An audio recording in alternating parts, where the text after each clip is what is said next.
Good evening. Welcome to Camnet Television Main News. My name is Jeffrey Ziambo to present.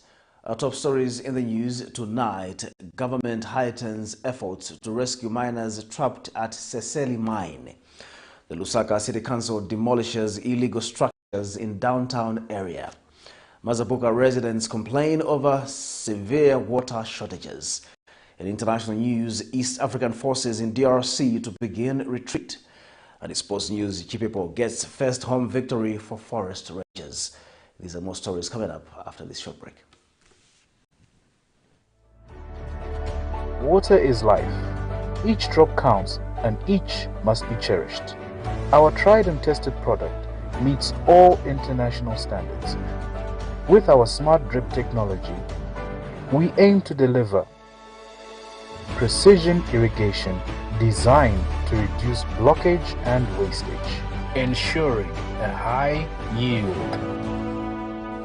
RainGlow, your smart irrigation partner. Thank you once again for joining us on other news in detail. Persons with Disabilities Goodwill Ambassador Elijah Ngwale has called on government to come up with a policy to address the welfare of persons with albinism in the country. Professor Ngwale notes that just like other persons who have conditions, a framework should be considered to manage their welfare, such as the purchase and distribution of sunscreen lotions. Rachel Muzaka, a first-year University of Zambia UNZA student with albinism, says the distribution of sunscreens for persons with albinism remains a challenge, as the products sometimes do not reach rural areas. The duo was speaking during an address on the commemoration of the International Day for Persons with Disabilities held under the theme United in Action to Rescue and Achieve Sustainable Development Goals (SDGs) for, with and by persons with disabilities. Zambia Sunday joined the commemoration of the International Day of Persons with Disabilities IDPD Day under the theme United in Action to Rescue and Achieve Sustainable Development Goals SDGs for, with and by persons with disabilities. The United Nations UN designated day is aimed at promoting the welfare of persons with disabilities and their inclusion in all aspects of society. It is on this background that persons with disabilities Goodwill Ambassador Elijah Ngwale has called for the introduction of a policy to address challenges of persons with albinism. Speaking in an interview with Camnet News, Professor Ngwale notes that currently persons with albinism are struggling to access products such as sunscreen. So there is an ardent need for people living with the albinism to come up with the to exert pressure so that Parliament can come up with the act. There is also an ardent need for people living with the albinism to study the situation in Tanzania, because in Tanzania they have got very good programs. Rachel Muzaka is a person with albinism and also a student. She stresses Mr. Ngwale's views. So I think there must be a policy on how this sunscreen should be distributed so that they can reach everyone, even those from rural areas, even those from far areas who can't reach them, because sometimes Ministry of Health will release sunscreen and it's not enough for everyone. Meanwhile, Professor Ngwale has cried foul for allegedly being sidelined in the official IDP Day commemorations.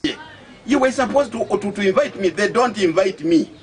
They don't invite me, omitting me everywhere. So that's why my colleagues and I, these people who are here, that's why they agreed that we should be here to do something very little. For Camnet TV News, Afias Kaptula, Lusaka.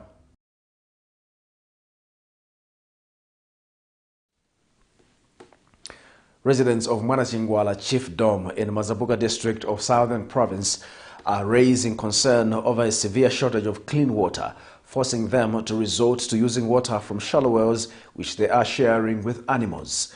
Some of the residents spoken to by Camnet TV disclosed that the situation is so bad that some people who live far from the boreholes have resorted to drink water from shallow wells because of the long distance to the boreholes. More in this report.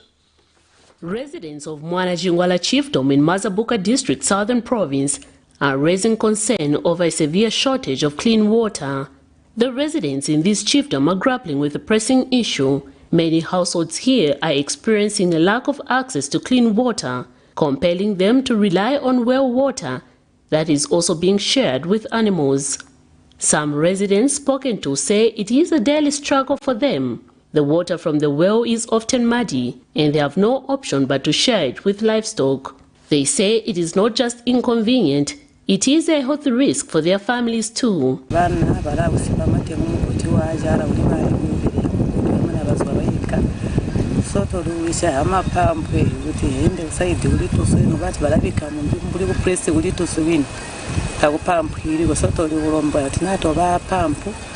Kuti matenze ngaile yakamba muri bita magadeni tulaziwa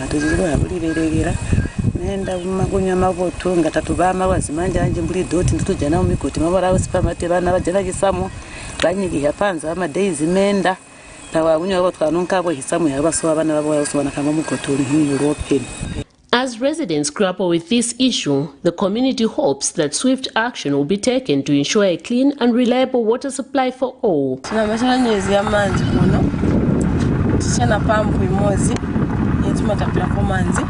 So tiwantipata papa pampu imozi triba mbili kuliva huku kumachenya huku yose fresh 5 hii area hii pata papa pampu imanzi yemangala na doti stima ngono kuma kama manzi yapo petika na doti so kuma funika trisi but fakile ko pampu izamunga ko na manzi ya clean because stinga 7 days olokuyamwa directing atimvula yagwa so yamangala brown stinga yamwa so tufunga maybe mo boiling and lepe mtafunika ukumwa so tupemba kwa kufikira kwa pampu ya nyoni tazama kwa manzi ya clean simata para kirina.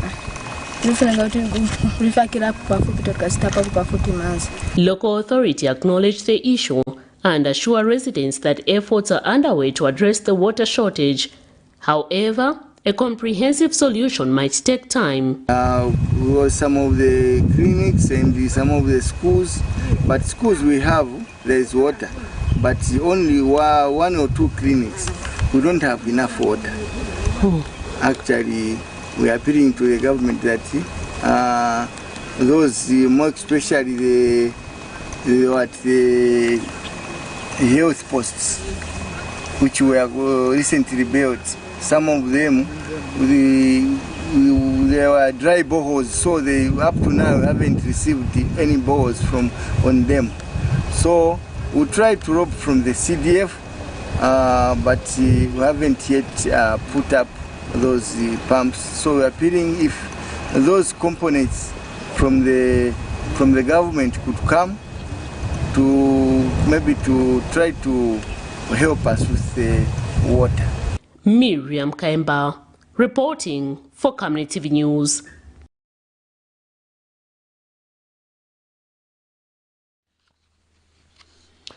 Several makeshift shops in Lusaka's Kamala market have been gutted by fire. Firefighters have, however, managed to extinguish the inferno, which is believed to have been started by a welder who was fabricating some shops Friday afternoon. Kamala Ward Councillor Mainda Simata says the full extent of the damage is not yet known, but most of the goods have been retrieved from the affected shops.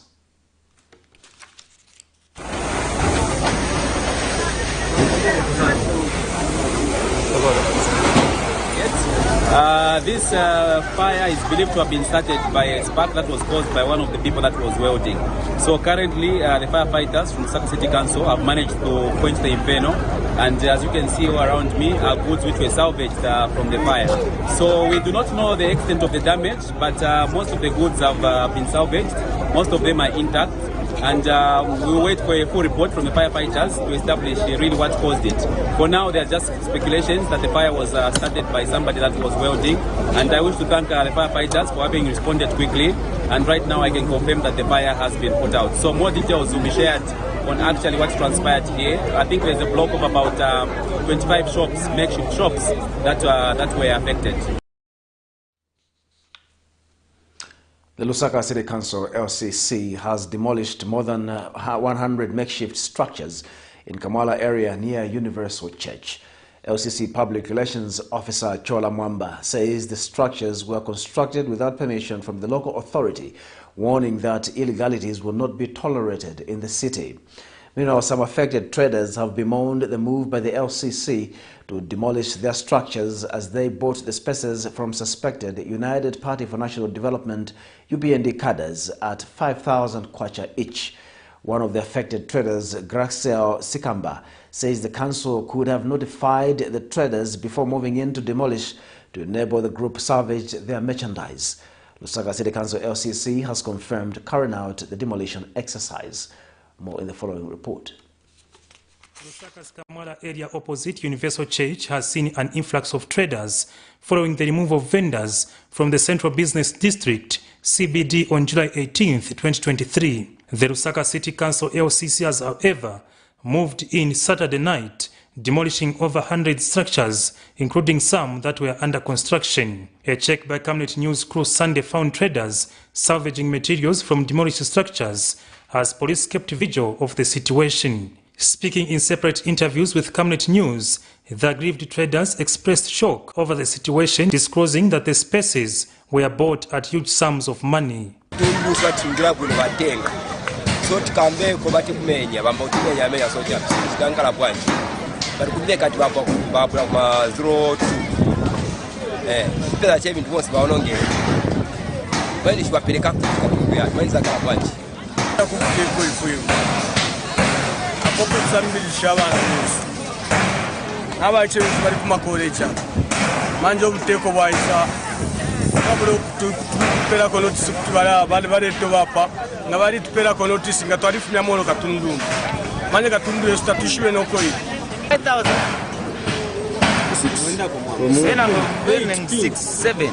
Then at the end of the day, then you build your own structure.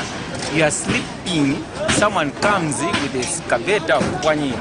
It's better you don't pass a notice. Maybe I can mount it somewhere else. Like that. They know. If the minister knows, if the council knows. How can you let people start in the council without knowing? They know. Commenting on the development, LCC Public Relations Manager Chola Mwamba says the structures were demolished as they were built illegally. I would like to confirm that we carried out a demolition exercise last night, and we demolished 20 makeshift shops around the downtown area, or rather next to Universal Church. We are expected to demolish over 80 structures in that particular area because they were illegally erected, or rather no building permission was given. Illegal construction of buildings in this city is one of the major challenges that the local authority is facing. And we would like to appeal to residents that they should take interest in ensuring that whenever they are coming up with a building, or rather erecting a building, they should engage the local authority. The management of land in Zambia continues to be a challenge, and this occurrence here reinforces the need for proper land governance to avoid such demolitions which leave citizens desperate for trading spaces and residents in despair. For Camnet TV News, Afias Kaptula, Lusaka.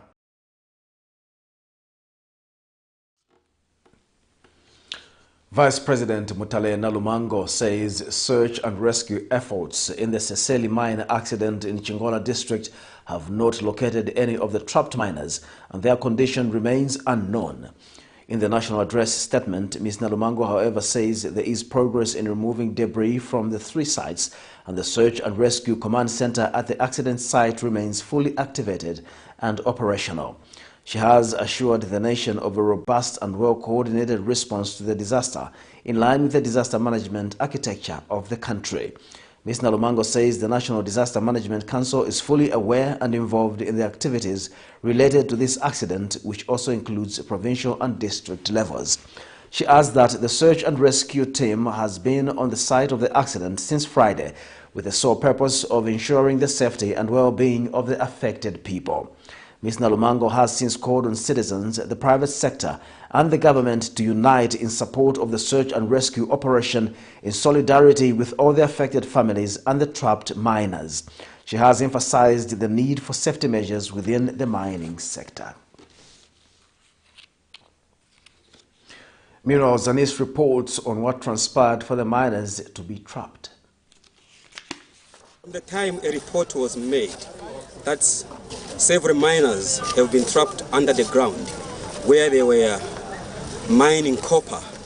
Not even a single body has been retrieved. Efforts so far are being made to ensure that the risk team does a good job to ensure that all miners are retrieved. This is one of the tunnels where some of the miners have been trapped under. As they were working in the night, water came through and filled this tunnel, and some of them are believed to be trapped under here, and all efforts is being made to ensure that they are retrieved from it. About Minister Elisha Matambo and Chingola Member of Parliament Chipoka Mulenga also visited the site to find out what is going on, especially to even check on what the rescue team is doing at this pit. Best to put up, to post the team together. We needed manpower, which we have tried to put together, and we want to work throughout the night, all of us, so that we can manage to retrieve our boys. So if we put the total number, it should be 16 at one place, plus 5 on the other place, that is 21, and 10 on the other place, that is 31. It may be a little bit more or less, but it's around that figure from the information we have picked from the people who were present at those places. I want to lobby as Member of Parliament. We have our brothers and sisters, or should I say brothers, who are trapped. I think we need to pray together. We need to unite and work together and see that trapped. This is a time when we stood as one people. We have got a lot of security agencies that have come to support us. Minister, I want to thank the engineering squadron from Mufulira, the army that have come to help us, the Zambia National Service, and our police. The army, Lieutenant Colonel, has also explained the efforts the rescue team is making to ensure that the work is done. The explosives, so when you look at all this ground, it's all weak. So if you're going to engage any equipment, it means to come down. Yes. So which will not guarantee the safety of those inside. But the way they've gone in, the tunnel, I think the cry is just for manpower. Some of the miners who were operating from this pit, which was once for Nchanga mine, explained how their friends got trapped underground. Amenshi busanzo bwa amenshi bwabengirire amenshi pari pamulu ya rupiri pari chima kwa chikuru chari kata amenshi ayengi sana ayengi so no mafta chiri amenshi oko chai kate karfe kanono rera amenshi amaka ya pressure ya sasunka chire chine chitofu echa konkera abantu yonsa amenshi mulamba. It was water that caused the problem as it filled the tunnels where there were miners. Even the person who was sent to go and tell the friends also was pushed into the tunnel. One of the members who were operating at this pit has also explained to the minister about how the incident happened and also the number of people that has been trapped under this tunnel. So I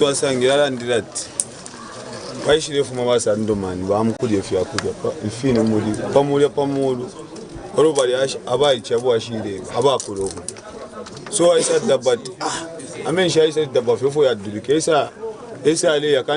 some miners came out of the tunnel before the incident to go and eat, and they left some boys inside.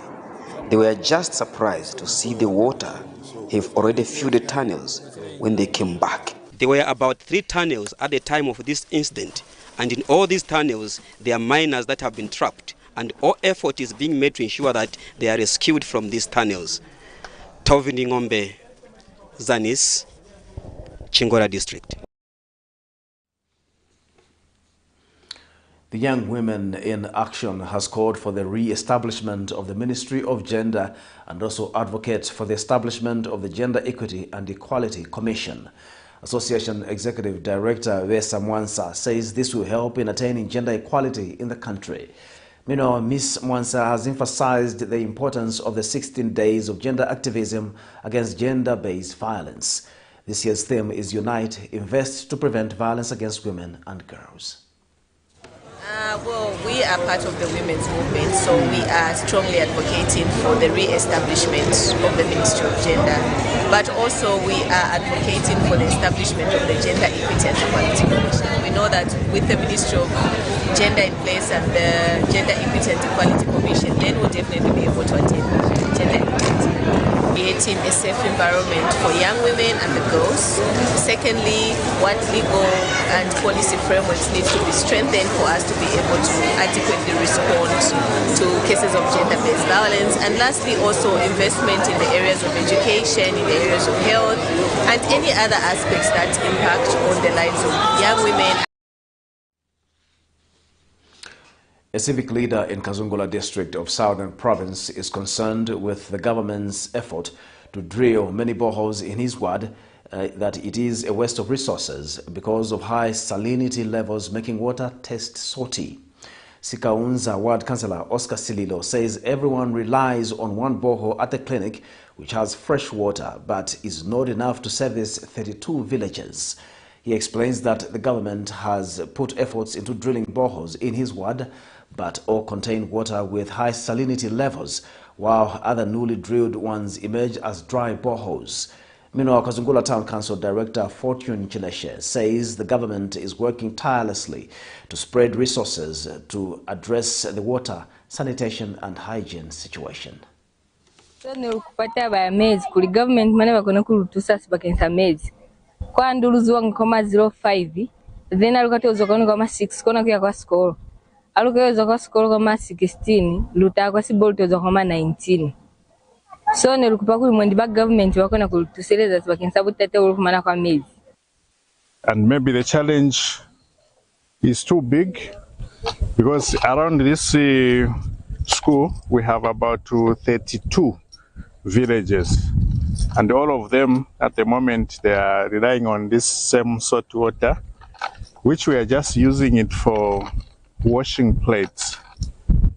And here we only depend on one borehole which is at the clinic, and everyone, that's where they intend to draw water from, because that's where the water is fresh. The entire area it's only salty. So that is a very big challenge which we have. And looking at the initiative which the government has tried to help our area, we drilled a lot of boreholes which are very salty. And the other boreholes, they are just coming out as dry borehole. While we are trying as the government, we may not really have all the funds to do this piped water scheme. So this is where we call in for the cooperating partners, the NGOs, to come to the aid of our people. Yes, we are doing something, but like I said, the district is so vast that we are unable to reach there. So we appeal to the donor community, to the NGOs, to come to the aid of our people. We invest in technologies that can maybe, if we can remove the salt, that's fine, or if it is cheaper to just do piped water scheme from the river, that will equally be fine. This is Camnet Television Main News. We take a break. Join us for more news after the break. Potatoes, the unsung heroes of flavor. From crispy chips to creamy mash, potatoes are the versatile superstars of your kitchen. Grown with love by our dedicated workforce drawn from around the community of Palavana. Savenda Farm's commitment is to see to it that we have potatoes that are grown right, healthy, big and tasty. For that quick fix or big celebration or that meal that brings family together, top chefs rely on the Savenda potato to create culinary masterpieces. And for others, it's that icebreaker to a delightful conversation. So, embrace the magic of Savenda potatoes. They're not just a side dish, they're the heart and soul of your kitchen. Savenda, save nations, develop Africa.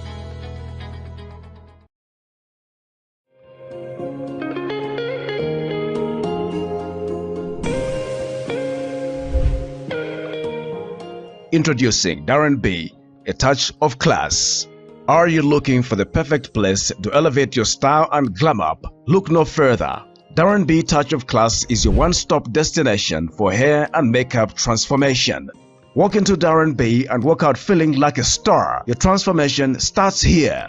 Call us on 0772 870 588 or WhatsApp on 0972 049 213 to book your appointment today.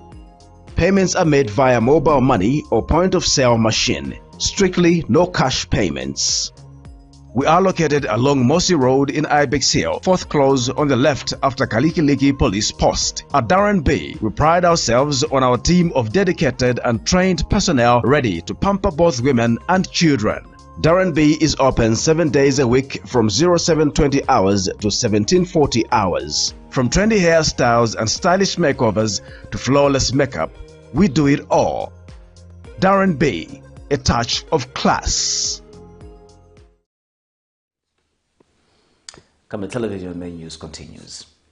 A sexual reproductive health expert has urged parents to give children who fall pregnant or go astray a second chance at life. Geshom Kapalaula notes with sadness that several parents' unforgiving nature has led many youths to ruin as they are never given a second chance once they make an error in life. Mr. Kapalaula has stressed that some children who once made mistakes in their childhood with proper care and guidance have gone ahead to become of great impact in society. I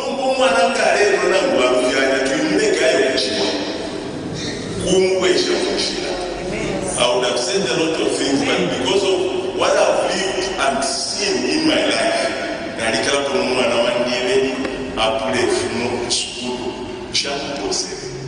but to change my number, change the Adventist.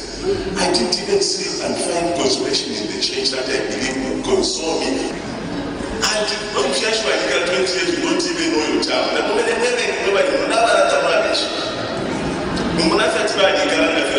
have got a lot of issues.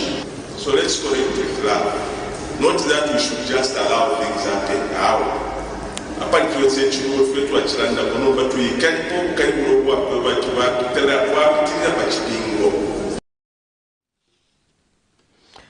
Biomedical Society of Zambia, BMSZ, says laboratories are at the forefront of groundbreaking research and technology is becoming an indispensable ally in this pursuit. BMSZ President Mutale Mubanga says Zambia's health sector needs to start thinking of how to use technology to enhance laboratory systems, adding that this will offer unprecedented opportunities for scientific research and discovery. He says technologies provide immersive experiences, allowing scientists to visualize complex structures in 3 dimensions and simulate experiments before they are conducted. He adds that it is evident that technology is not just enhancing laboratory systems, but is also shaping the future of scientific exploration.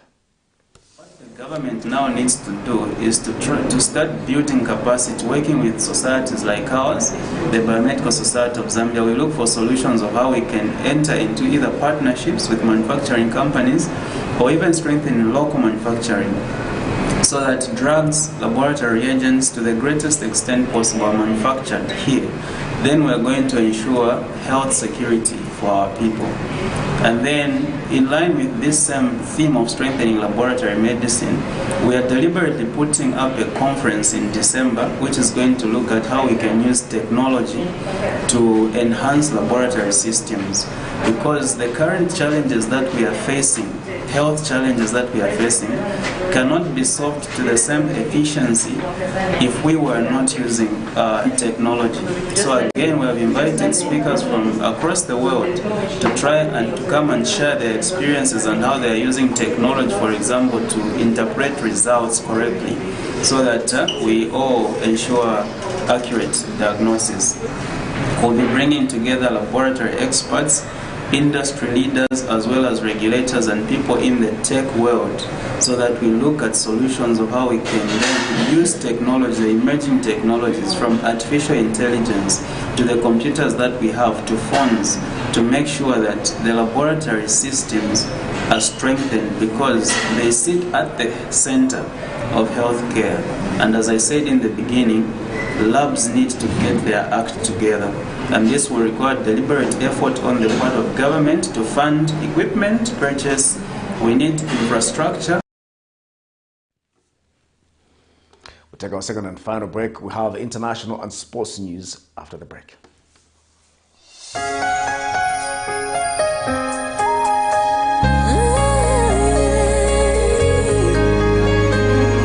What if I never knew?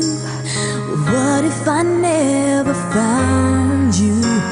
I'd never have this feeling in my heart. Are you planning to marry or get married? Contact the Camnet media team for a professional capturing of your big day in life. Let your relatives, friends and the nation join you in celebrating your big day on television. Just at a manageable fee, Camnet Television will cover and transmit your wedding on your channel of choice. Contact the marketing department on mobile number. Camnet Television, not just another channel. I give my love to having home. And as far Water is life. Each drop counts and each must be cherished. Our tried and tested product meets all international standards. With our smart drip technology, we aim to deliver precision irrigation designed to reduce blockage and wastage, ensuring a high yield. RenGlow, your smart irrigation partner.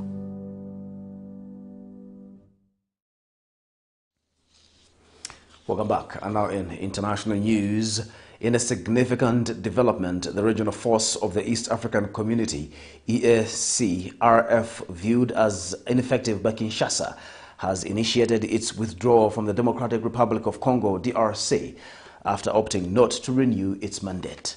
On Sunday morning, a first group of approximately 100 Kenyan military personnel, part of the multinational force that includes soldiers from Uganda, Burundi and South Sudan, departed from Goma's airport, the provincial capital of North Kivu, en route to Nairobi. Here's a roundup of international news for more. In a significant development, the regional forces of East African Community, viewed as ineffective by Kinshasa, has initiated its withdrawal from the Democratic Republic of Congo after opting not to renew its mandate. On Sunday morning, the first group of approximately 100 Kenyan military personnel, part of the multinational force that includes soldiers from Uganda, Burundi and South Sudan, departed from Goma's airport. A spokesperson for the community on site confirmed that the airplane was heading to Nairobi carrying only Kenyan military personnel. However, detailed information regarding the force's withdrawal plan was not immediately provided. Kenyan soldiers had commenced arriving in Goma in November 2022, approximately a year after the resurgence of the M23 rebellion in North Kivu. Allegedly supported by Rwanda, the M23 had seized significant portions of the province. At the time, Congolese authority had invited the community to deploy its force to reclaim territories captured by the rebels. However, both the local population and Congolese government swiftly became highly critical of the troops, with the exception of Burundians. They accused the regional force of coexisting with rebels rather than compelling them to disarm. Guinea-Bissau's President Umaro Sissoko Embalo on Saturday said this week's deadly violence involving members of the National Guard was an attempted coup as the army ordered them back to barracks. I came back immediately because of this coup attempt, but I can assure you there will be serious consequences. There will never be another one. The February 1 event is already over and those involved will pay dearly. Embalo, who was in Dubai attending the COP28 climate conference, arrived in Bissau on Saturday and said an attempted coup d'etat had prevented him from returning. The unrest between members of the National Guard and Special Forces of the Presidential Guard on Thursday night in the capital Bissau left at least 2 people dead. In a recent address to the nation, President Julius Maada Bio of Sierra Leone reviewed findings from an investigation by the country's security and intelligence community. The president declared the event as a clear attempt of a coup d'etat. Investigations conducted so far by our security and intelligence community strongly indicate that the November 26 infraction was clearly and unambiguously an attempted coup d'etat.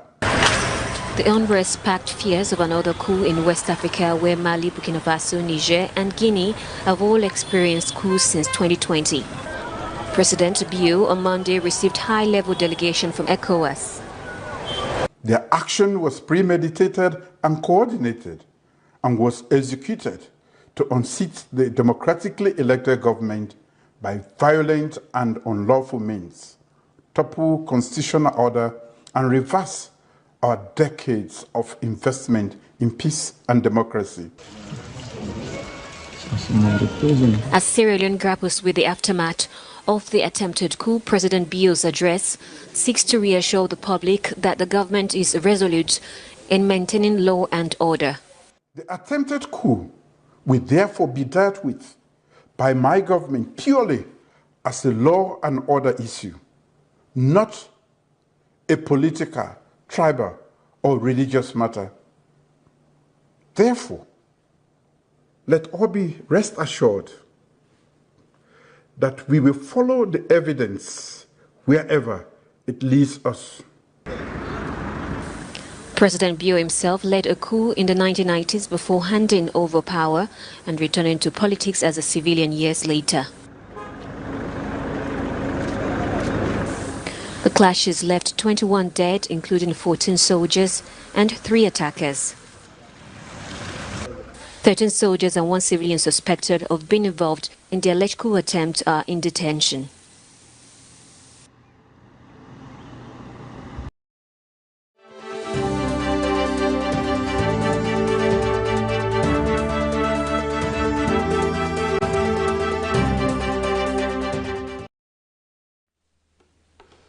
In our sports news tonight, Forest Rangers coach CHIPEPO Saturday secured his first home victory after a 1-0 victory against Power Dynamos at Dollar Hill Stadium.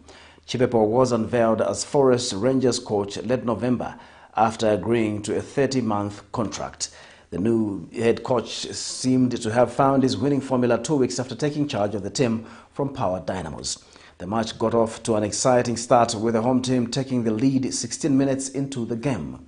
This victory moves Forest from 11th to 10th on the log with 18 points after week 14 of the MTN Super League. The team will now shift their focus to the derby against Zesco United on Saturday. I'm very happy because if you remember very well, the last 2 games we lost in Zimbabwe. So we expect to keep 3 points today. Like I said last time when you interviewed me, I said that the coaches who were here prepared a very good side. So what was lacking was just the motivation and also to encourage them and just to put in some small things which were missing. So we need to work with our players more. We need to work with them more. We have enough time to they will be improving each and every day. To end Camnet television main news, the top stories once again. Government heightens efforts to rescue miners trapped at SESELI mine. The Lusaka City Council demolishes illegal structures in downtown area. Mazabuka residents complain over severe water shortages. In international news, East African forces in the DRC to begin retreat. And in sports news, CHIPEPO gets first home victory for Forest Rangers. Our Camnet verse of the day is coming from the book of Romans 12, verse 12. Be joyful in hope, patient in affliction, and faithful in prayer. My name is Jeffrey Ziambo. Thanks for watching Camnet Television Main News. Bye-bye.